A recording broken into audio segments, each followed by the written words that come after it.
Hello everyone, I am Dr. Neelu Prasad, Director, Astha IVF and Astha Lok Hospital.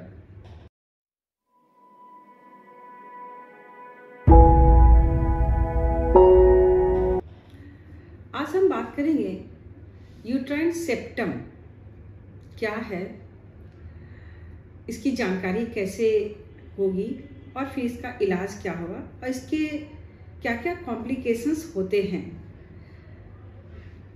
तो सबसे पहले हम ये बताना चाहेंगे कि यूट्राइन सेप्टम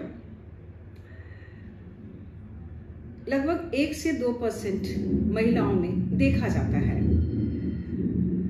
एक यूट्रस के अंदर में एक दीवार का रहना, कंटिन्यू कर जाना। नॉर्मली यूट्रस 2 पार्ट में डिवाइड हो जाता है।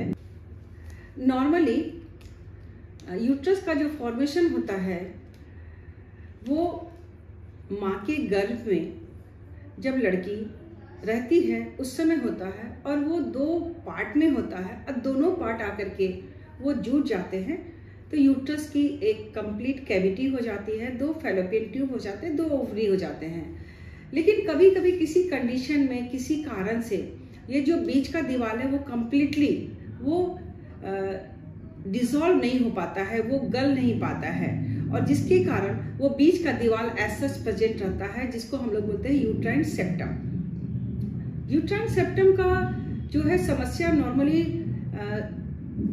शादी के पहले नहीं देखा जाता, लेकिन होता क्या है कि जब प्रेगनेंसी का समय आता है, फर्टिलिटी एज ग्रुप में जाती है तो इसकी जो मेन समस्याएं होती है वो देखा जाता है।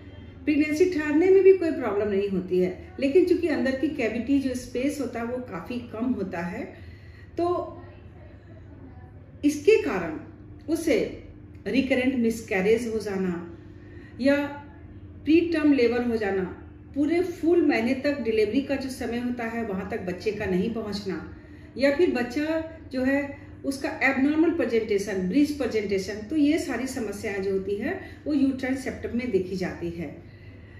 अब हम बताना चाहेंगे कि इसकी जांच कैसे होती है। तो इस अल्ट्रासाउंड के द्वारा हम काफ़ी अच्छे तरीके से हम इसका जांच कर पाते हैं। यूट्रस के अंदर में 2 कैविटी देखी जाती है और उसके बाद बीच में जो सेप्टम होता है वो देखा जाता है। साथ ही साथ HSG भी एक जांच का तरीका है जिसे ये पता चल जाता है कि यूट्रस में सेप्टम है। यूट्राइन सेप्टम डायग्नोसिस होने के बाद इसका इलाज क्या है, तो हमें यूट्राइन सेप्टम को दूरबीन के सहारे, जो बोलते हैं हिस्टोस्कोपिकली हम इसको क्या करते हैं, सेप्टम रिसेक्शन करते हैं और बीच के जो सेप्टम है उसको हम लोग कट करते हैं सीजर के सहारे और दूरबीन के सहारे, ताकि हम कैविटी को कंप्लीट एक बड़ी कैविटी में बदल सके। उसके अलावा सेप्टम का जो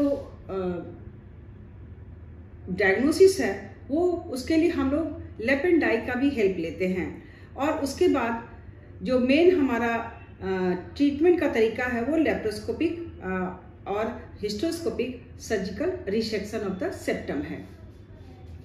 नॉर्मली सेप्टम रहने से महिलाओं में ना तो मासिक में कोई समस्याएं आती है और ना ही उसे कुछ अलग तरह के सिम्टम्स जो है उसे पता चलते हैं, लेकिन समस्याएं तब आती है जब प्रेगनेंसी ठहरने के बाद उसके अंदर में 2 कैविटी होती है और मिसकैरेज हो जाता है।